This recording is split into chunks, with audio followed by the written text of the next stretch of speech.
Chapter 3: Poverty as a Challenge.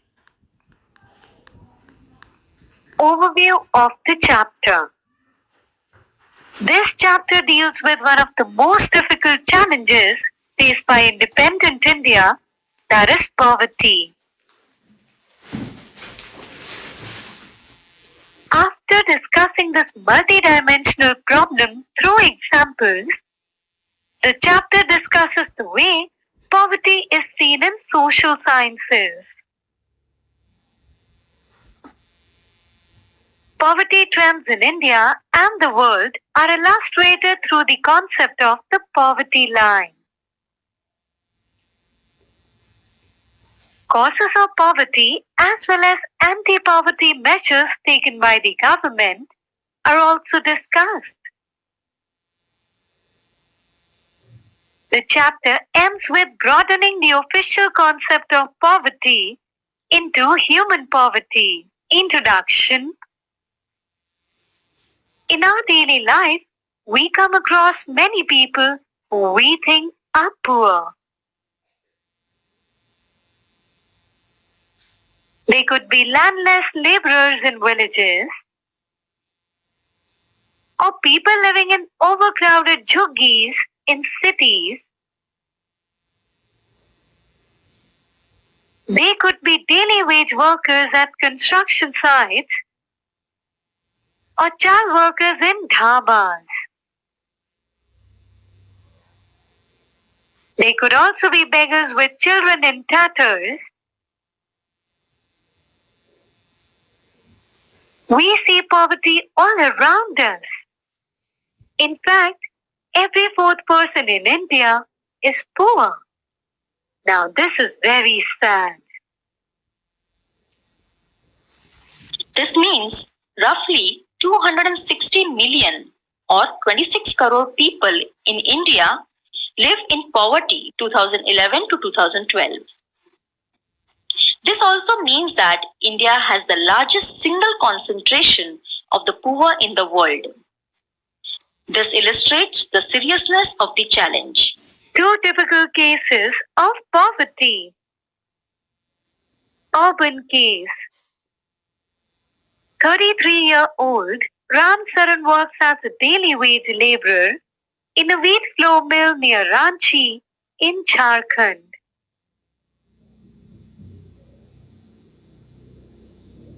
He manages to earn around rupees 1500 a month when he finds employment which is not offered.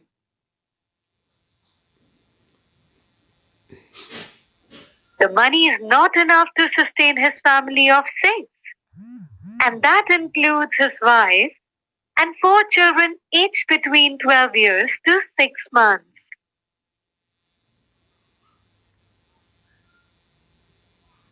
He has to send money home to his parents who live in a village near Ramgarh.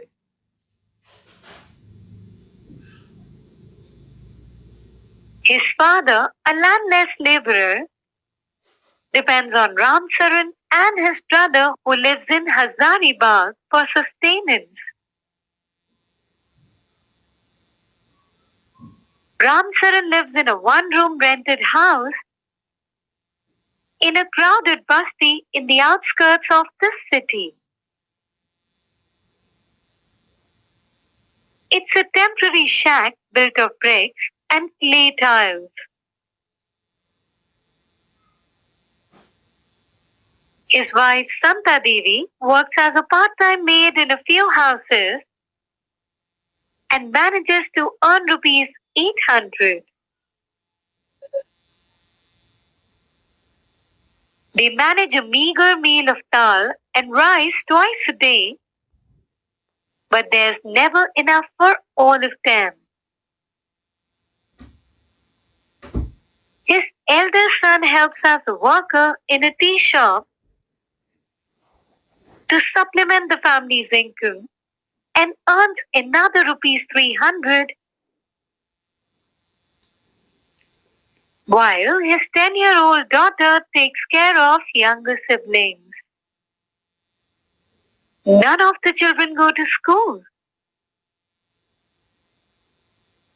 They have only 2 pairs of hand-me-down clothes each. New ones are bought only when the old clothes become unwearable. Shoes are a luxury. The younger kids are undernourished. They have no access to health care when they fall ill. Case. Lakha Singh belongs to a small village near Meerut in Uttar Pradesh. His family doesn't own any land, so they do odd jobs for the big farmers. Work is erratic and so is income. At times they get paid rupees 50 for a hard day's work. But often it's in kind, like a few kilograms of wheat or dal, or even vegetables for toiling in the farm through the day. The family of 8 cannot always manage 2 square meals a day. Lakha lives in a kacha hut on the outskirts of the village. The women of the family spend the day chopping fodder and collecting firewood in the fields. His father, a TB patient, passed away 2 years ago due to lack of medication. His mother now suffers from the same disease and life is slowly ebbing away. Although the village has a primary school, Lakha never went there. He had to start earning when he was 10 years old. New clothes happen once in a few years. Even so, an oil are a luxury for the family. Dimensions of poverty. These 2 typical cases illustrate many dimensions of poverty. They show that poverty means hunger and lack of shelter. It also is a situation in which parents are not able to send their children to school, or a situation where sick people cannot afford treatment. Poverty also means lack of clean water and sanitation facilities.